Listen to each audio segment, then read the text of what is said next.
Good afternoon, everyone. I'm Brooks Rayford, CEO of the North Carolina Technology Association, or NC Tech, and I'd like to welcome you to this special session on immersive technologies. Please note that we are recording this session and will distribute a link to all registrants later. We hear terms like augmented reality, virtual reality, mixed reality. So what exactly makes up the universe of immersive technologies? And what efforts are out there to promote responsible and ethical development of these technologies, and what policy implications are there? We all know that policy rarely keeps up with technology, so lots of interesting questions there. I'm especially excited to introduce our featured guest, who I came to know through my work, but has become a good friend along the way. Liz Hyman began her career in government, working at various times for the U.S. Department of Justice, the Executive Office of the President, and the Office of the U.S. Trade Representative. She's also had experience in the private sector, both in the practice of law and in business. I came to know Liz while she was Executive Vice President for Public Advocacy at CompTIA, where she focused on federal tech policy and partnered with NC Tech and other state tech associations during her 9 years there. Then a couple of years ago, she was named the CEO of the newly established XR Association based in Washington, D.C. Before I turn things over to Liz, a few logistics. We encourage you to submit questions using the Q&A function in Zoom. Please reserve the chat function for questions you might have of our team that are technical in nature, but for Q&A, use the Q&A function. I'll try to weave those in as time allows. Liz will speak for a portion of our allotted time, and then we'll move to Q&A. So it'll help if you submit questions along the way while she's presenting so that we have some ready to go when she concludes. We'll wrap up at 2:45 or whenever questions run out, or whichever sooner. And so with that, Liz, it's great to see you. Welcome to NC Tech. Brooks, it's so great to be here. And for everybody listening in, I consider Brooks one of my very good friends. It's been great working with him over the last 10 years, I guess, right? It's been a long time. But I'm thrilled to have the chance to share some information about XR, which is our umbrella term. I'm going to do a few slides. I apologize in advance for the death by PowerPoint moment, but I thought it might be a neat way to introduce the subject. So let me go ahead and do that. I need to share screen and then go like that and share. And hopefully, can you see the slides? Is that working? Let's go like that. Yes. Okay. All right. Great. Always that scary moment when you're sharing slides. But let me quickly just let you know what it is we're going to be talking about. I'm going to do a very quick overview of my organization. For those of you that may not be familiar with virtual, augmented, and mixed reality, I'll just go through that quickly. And keeping to the description that Brooks and I talked about, talk a little bit about where we are today and where it's all going. So let me jump right in. Brooks mentioned our mission statement, which is to promote responsible development and thoughtful advancement of XR that foster positive societal outcomes. This was drafted by the member companies themselves. And one of the really gratifying aspects about working in this industry is it's blue sky, and we really feel like it has so many wonderful applications, and I'll get into that, that really can have these positive outcomes. So very, very exciting to be here. Quickly about the XR Association, we represent the broad ecosystem of these technologies. We were established in 2018. I came on board in 2019 as the first CEO of the organization. 7 member categories, working groups, I'll get into that. We are small but mighty. We have a full-time staff of 5, but we're expecting to grow quite a bit in the coming year. And then in terms of our executive members, we have some of the leading companies involved in virtual, augmented, and mixed reality technologies. It's been an honor to work with them. So quickly about our membership.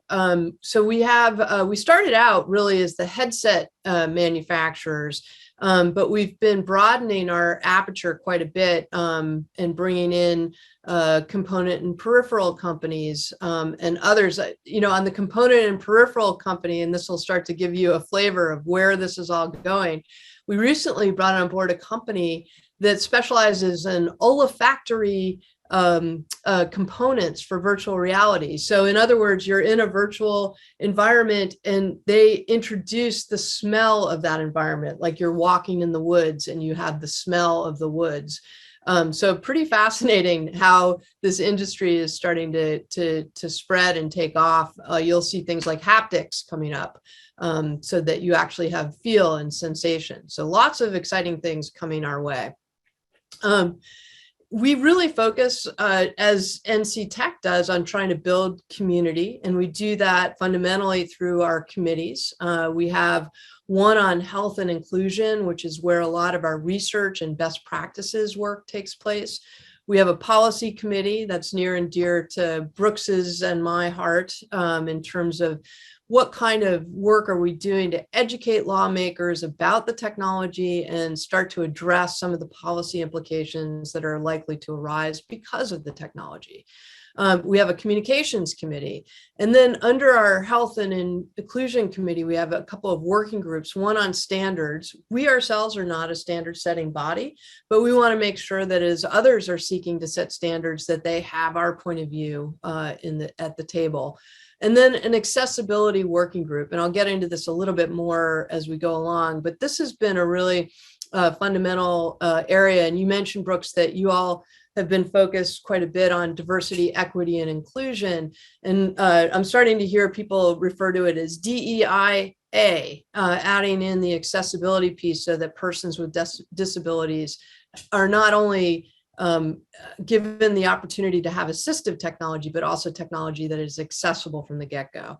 And then, of course, we do all these different pieces, much like you do, in terms of Hill events, having members of Congress come speak to our membership, having government groups. We had the National Science Foundation recently come and give an overview of all of the work that they're doing when it comes to immersive technology. So community, a big piece of what we do.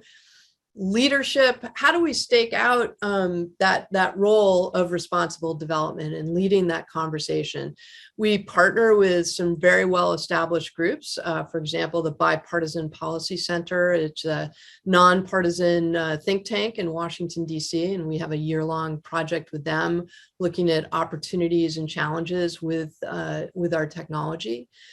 We've partnered with a group called XR Access, which is a tremendous volunteer group of academics, of persons with disabilities and their community, also just XR industry officials and enthusiasts, all trying to work together to come up with ways in which to make virtual, augmented, and mixed reality accessible from the start. And we put out important pieces of work. I'll talk about some of them a little bit more, but on the left is some of our market research that we've engaged in, looking at industry insiders, at end users, even looking at an extensive review of what's going on in Europe. And then on the right, you'll see our developers guide. And I mentioned our health and inclusion committee and the research and best practices work that takes place there. Our developers guide are really practical steps for the developers and platforms to look at and incorporate into the products that they're creating. Chapter 1 was on general safety and ergonomics. Chapter 2 was sort of what you do in that online community interaction in a virtual and augmented world. And chapter 3 was on accessibility. And these are very practical steps that developers and platforms can take to incorporate, for example, best practices that would help somebody with limited vision be able to appreciate and enjoy XR. Brooks touched on advocacy, and he's right. It's very difficult over time for Congress and for legislative bodies and other branches to keep up with the pace of innovation. So we view a big part of our job as educating policymakers so that they know what the technology is about. Oftentimes when we first go up to meet somebody on the Hill and we mention virtual reality, they go, oh, well, that's gaming.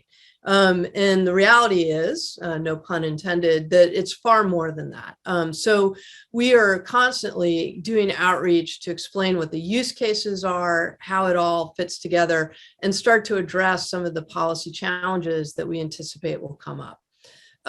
One thing I wanted to point out, we had a fairly good win just in the last several months. Some of you may be familiar with something called USICA. It's the U.S. Innovation and Competition Act.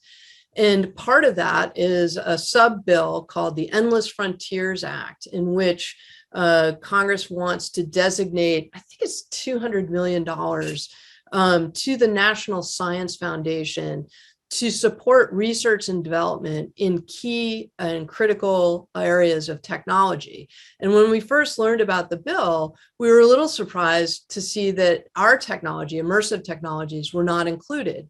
And so we spent quite a bit of time talking to various congressional offices to explain to them that this is the next computing platform, and that there are other countries out there that are putting a significant amount of resource and attention to the growth of this industry, and it would be a mistake not to include immersive technologies. And I'm pleased to say that we did get it put into the bill. It passed the Senate. We're now sort of waiting to see what happens in the House of Representatives as they work their way through what I'm sure you all have been following is a fairly lengthy agenda. So we're keeping an eye on that. But even just getting it included in the Senate bill starts to put this into sort of the club of technologies that we as a nation care about and want to be competitive with. So that was sort of exciting. Going on, oops, yeah. So I wanted to be able to share this slide and talk a little bit about the technology itself. I'm not sure how many of you are familiar with virtual, augmented, and mixed reality. But let's start on this continuum and start from the left where you see the actual globe, the actual world. And that is really important when you're talking about augmented reality.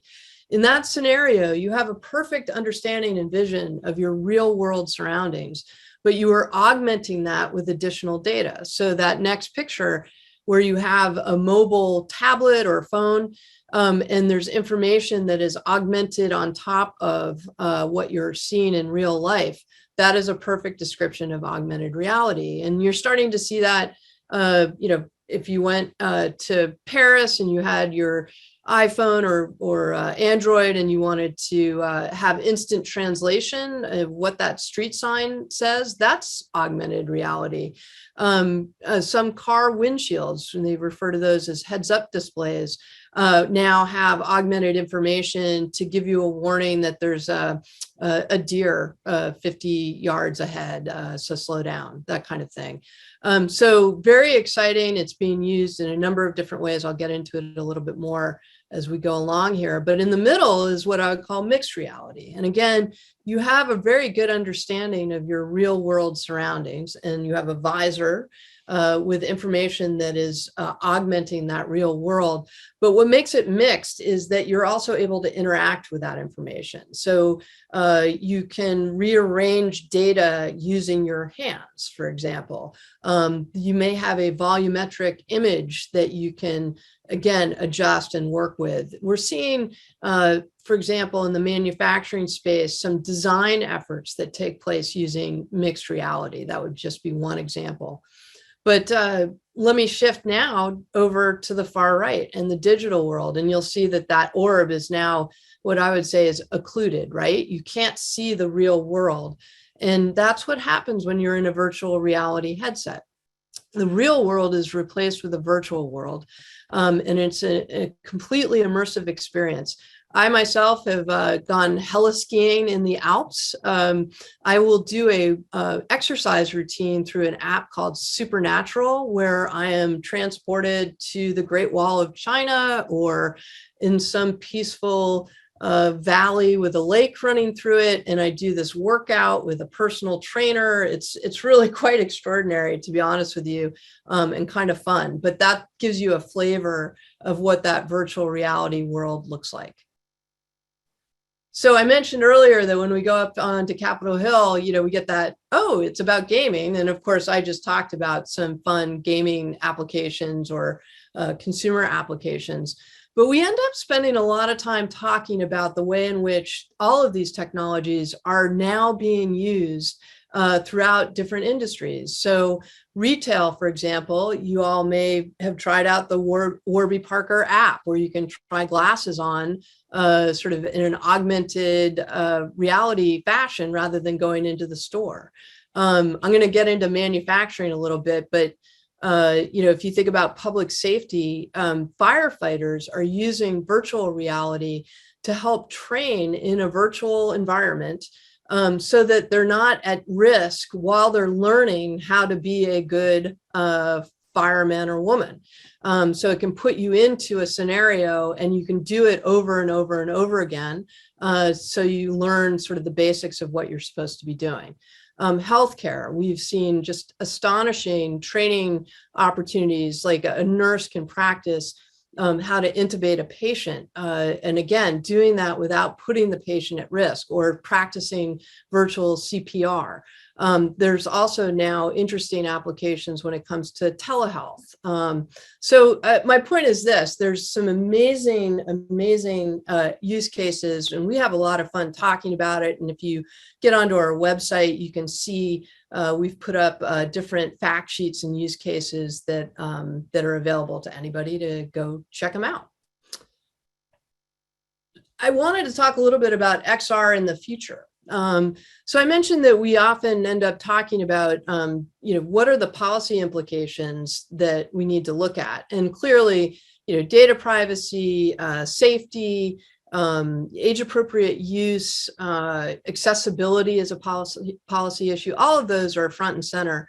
But lately, we've been seeing this big conversation about the metaverse, and what is it? And I think it's fair to say that there are many different interpretations. In my view, we are going to get to a point where this is the next computing platform. So that rather than having to look up or down at your cell phone, you will have a pair of smart glasses that you can use.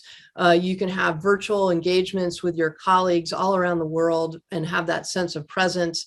And as form factors become smaller and more powerful, all of this is going to unfold.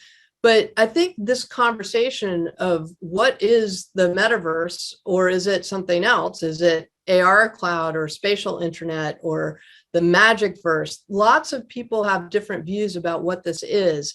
And I view our role as an industry trade association to help define those things. And it's important from a policy perspective, because if it's just sort of an expansion of our existing internet, that's one thing. If it is a digital layer on top of the internet with different metaverse, that could be a different conversation, and that will help us to articulate what some of the regulatory pieces ought to be. So I know it's been a fun conversation. The term metaverse came from a science fiction book called Snow Crash. Maybe some of you have seen Ready Player One. But does that actually capture what we're talking about, say, for example, with augmented or mixed reality, where you're not in an immersive space or occluded from the real world? So this is the conversation that we're all having. It's a fun one. It's a scratch your head moment, because we're creating that new computing platform, which is very exciting. I wanted to share with you, I mentioned earlier that we do a little bit of research, but this reinforces sort of what I was talking about. Last year, we did a study of end users. So we talked to a bunch of, I think, 750 decision makers across these different sectors: manufacturing, healthcare, education, public safety, job training, and retail. First of all, when we talked to them, over 70% of them were familiar with XR, which we thought was a pretty good term or a pretty good number, given how relatively new the technology is. But this was fascinating in terms of seeing that these decision makers see value in this technology for their industry and are expecting to spend more money and investment on the technology as they go forward. So we're about to come out with a new study similar to this one, but this year we're focusing almost exclusively on learning and development officials across these different sectors. They're the ones responsible for really thinking through what kind of training needs to be delivered to employees for HR training and practical training as they go along. So that should be coming out in November. And then let me move on. Yeah, so I thought it might be nice. Oh, and you know what? I might not have hit that button for the sound. I may have to stop for a second. Do I reshare? Is that what I should do? You should be good. Okay, all right. Well, here we go. I thought it would be fun to share a video that we've produced that really brings to life what we're talking about when we talk about mixed reality. So without further ado, here we go. We often hear that you have to choose two of the three, of faster, better, cheaper. What we've found with mixed reality is that we can accomplish all three. Orion is the only spacecraft that can take humans into deep space. Mixed reality has the power of understanding the environment. On the Orion crew seat, we've used mixed reality so that the technicians know step by step how to build a seat for the astronauts. They have all of the data that they need hovering in place on the structure, and then also additional data hovering in space just above. So it's very quick for them to have access to what they need when they need it. In the 4 years that we've been using the technology, we haven't had an error occur on the shop floor while mixed reality was in use.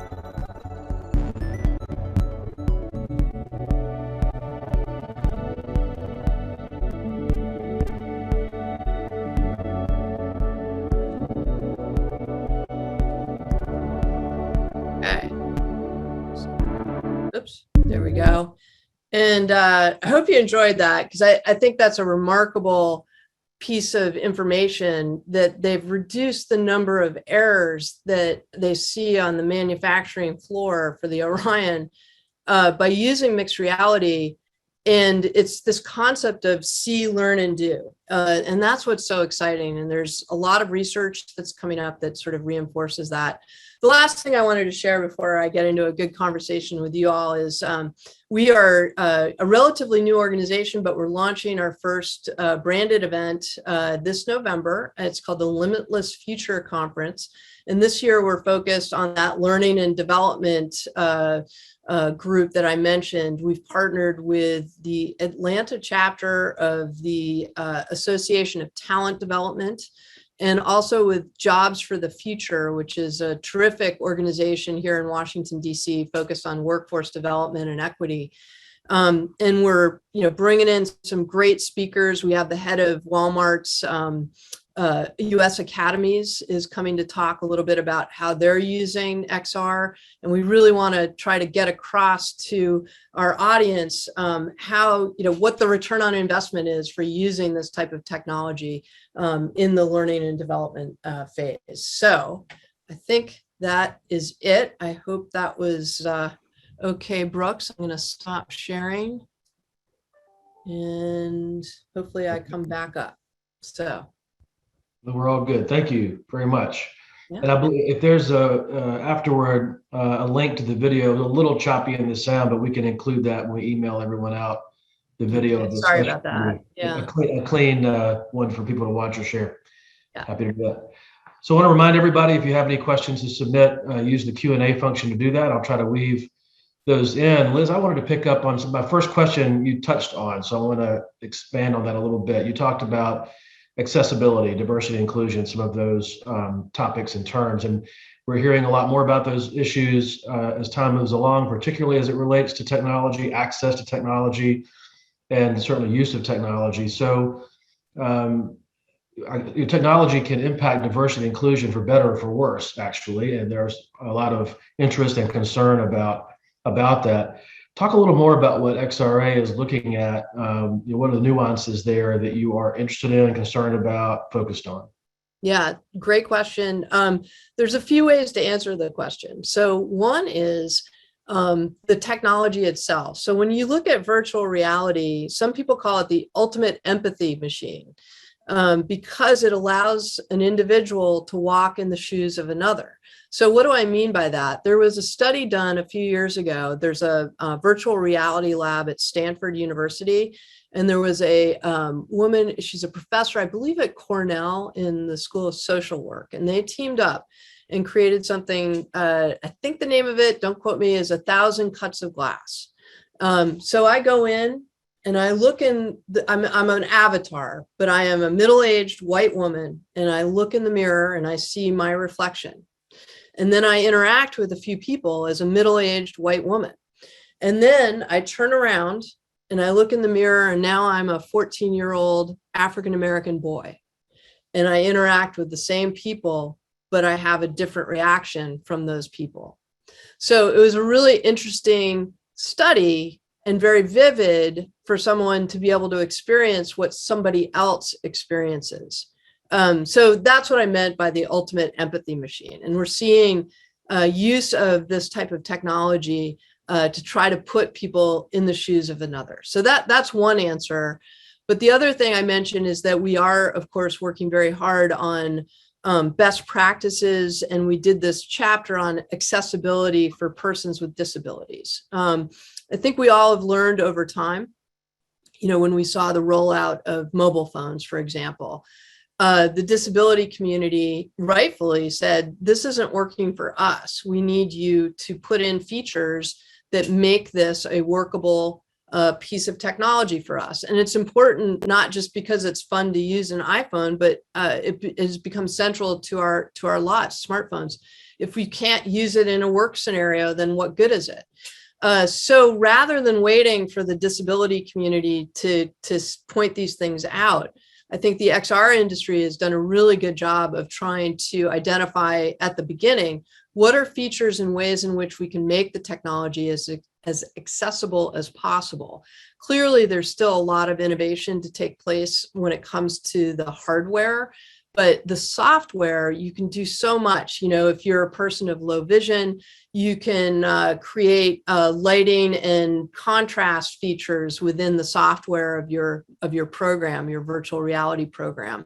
If you have hearing loss, being able to adjust some of the hearing functionality and some visual cues that help. For cognitive individuals who have like neurodiversity issues, maybe the redo, undo function and being able to slow down whatever the presentation is. So these are the types of things that we're focused on in the accessibility guide of our developers guide. And I think it's really important that we continue to explore other areas of accessibility. I'm hoping to have a panel approved at South by Southwest that looks at women's leadership in the XR industry. Just anecdotally, we're seeing a good number of women who are in higher positions in XR. Why is that? And how do we replicate something like that? So there's many ways to sort of slice and dice that question, but I hope that gets to some of it.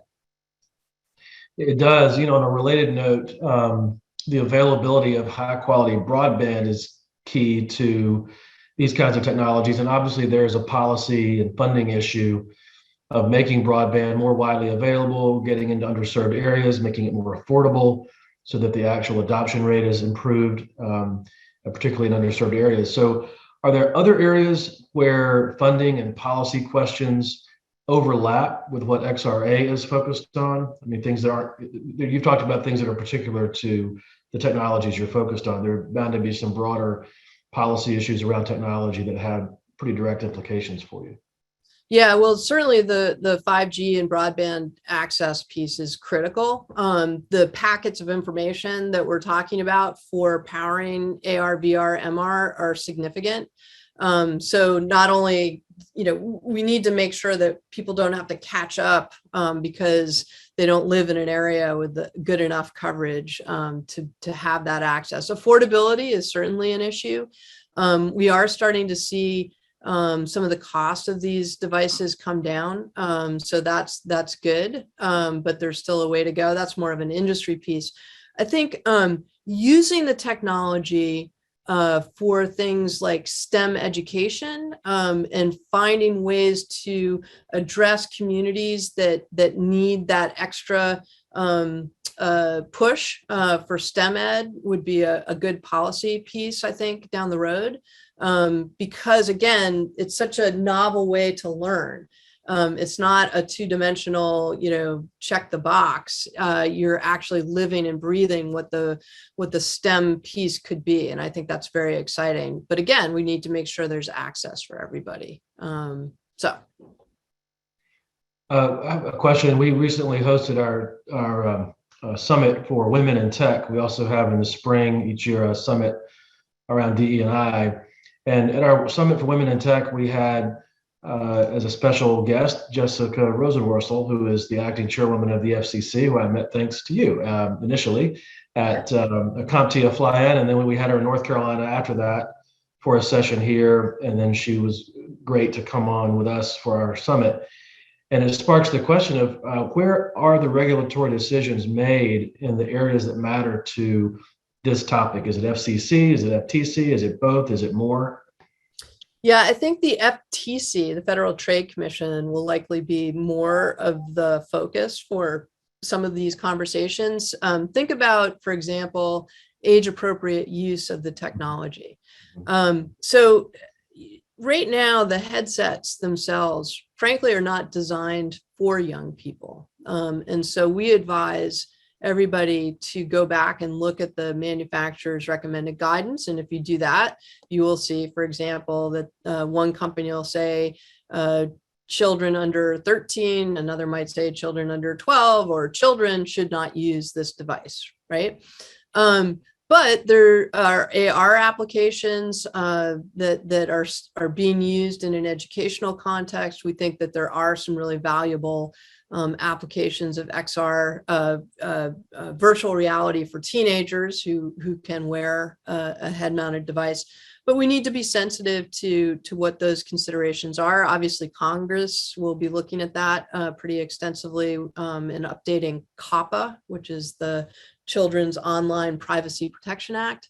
I would anticipate that the FTC is looking at that. So that would be one example. The other place that we keep an eye on is the Consumer Product Safety Commission. The devices now are pretty safe. I mean, I haven't seen a single problem actually so far with the devices. But we do want to keep an eye on that and make sure that as these devices continue to progress, that we're obviously in tune with and very focused on some of the safety issues for using a device like this. And I will say, I think the manufacturers do an amazing job. If you've tried a headset, for example, the setup is such that where you are. You can see your real surroundings and you can create a safe space for yourself. And if you start to wander from that space, it tells you, you get a hatch mark to indicate that you're coming up to the edge of your space. And if you overextend, you'll then see the real world surroundings. So these are some of the things that we keep an eye on, but those are probably the two major groups. The FCC, again, is really about connectivity and broadband and some of those equity issues that you talked about. Sure. And we talked a lot about that with her. Privacy and security are always hot topics when dealing with technology. And I wonder, are there any nuances that are important or distinct in the realm of virtual reality relating to who owns and controls the data that's part of these experiences, personally identifiable information, all those sorts of things? Yeah. these are sort of the early days on a lot of these conversations. I think what's important to start with is that everybody should understand what kind of data is being captured, right? And captured for the purpose of the functionality of the device. So say I'm in a virtual reality headset, and I mentioned that it can now tell you where you are in terms of being safe in your home. You've created a place where you can interact with that virtual world. Well, in order to make that happen, you have to have cameras and sensors that are telling you where you are vis-a-vis that safe space. So there is data coming in that is of your living room, for example. There are eye tracking devices. Why do we do that? There's something called foveated rendering. That's a fun word. So in order for the virtual experience to be like on time, no latency, right? You need the compute power to be focused on where you're looking. So say I'm looking at you, Brooks. What's going on in my periphery is a little bit blurred because I don't need all the compute power. If I start to look to the right and I'm focused on the NC Tech Association sign, then the compute power needs to shift over there.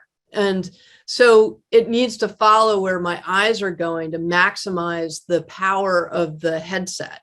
Now that may or may not become less important over time, but right now it's really important to make sure that that virtual experience is good, that it's not causing you discomfort because there's latency in the image. So these are some of the things that we need to explain to policymakers and others. How does the device work? Why do we need some of this data in order for it to work? I think as time goes on, we'll start to figure out, well, what happens to that data? Where does it go? But right now, it's really about the functionality of the device and making sure that we can create a safe, comfortable tool for people to use. We've got one more question for you before we sort of get toward the end and wrap up a bit about how people can learn more. You had a slide about that at the end of your video, I think, or your slide deck earlier, but I want to give you a chance to reiterate that. What are some examples that you have seen or hearing about coming down the pike of where we might see virtual technologies or some of these immersive technologies used in government or in how citizens interact with the government? Well, it's already being used in government, and that's pretty exciting. So let me take a couple of examples. The Veterans Affairs Department, they're using virtual reality to help treat soldiers that are coming back and are suffering from post-traumatic stress disorder. It turns out that virtual reality is a really great tool. I think they call it exposure therapy. So you're able to put that individual into a scenario that may trigger some of that anxiety, that post-traumatic stress, but you can do it while you're with your doctor or psychologist to work through what those are. I had a friend whose son had a phobia to bugs, and that was part of the treatment was virtual reality. So that's sort of interesting. FEMA is using it to better explain the impact of climate change and what communities need to prepare for as water levels rise, things of that nature. I mentioned the National Science Foundation has been supporting all kinds of efforts across the country in various universities and research labs to try to build up more information and applications around the technology. So I think government is going to continue to use this. In fact, we are probably working with the Reality Caucus that I may or may not have mentioned. There actually is a Reality Caucus on Capitol Hill. A group of members of Congress. For you, isn't it? Yeah, it's kind of fun.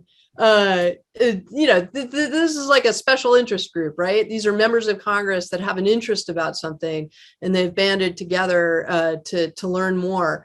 We're working with them, I think, to look at that issue of government adoption of XR and what we can do to help, continue that pattern, because we think it's really worthwhile. I would just say if there is really a reality caucus in Congress, it probably needs to be larger. Yeah, it's a very limited purpose. Let's put it that way. What's your definition? Yeah. Well, this is great. Why don't you share with us again, if people are interested in finding out more about your association, or about the issues, the working groups that you mentioned, getting on a mailing list, what have you, how would they do that? Yeah, well, I would recommend they go to our website, which is old school, right? xra.org.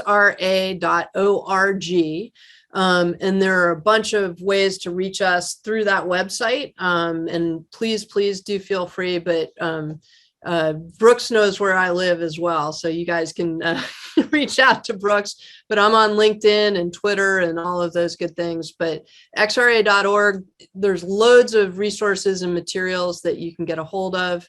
And we have we have a weekly newsletter that we'd love to have you guys sign up. It tells you all the latest and greatest developments in XR, and also what we're up to. So we'd love to sign you up for that. That would be great.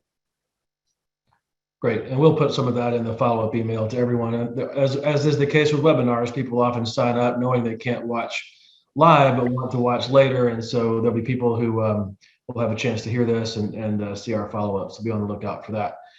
That is the end of our time. Liz, thank you so much for joining us today and for all of your work advocating for the tech sector throughout your career. It's been marvelous to be a partner of yours for a long time, and your friend, as you noted. For those who are watching, again, we'll be sending a follow-up email shortly once the video is ready, with a link to it and some of the resources that we referenced during the program today. I hope everybody has a great rest of your week.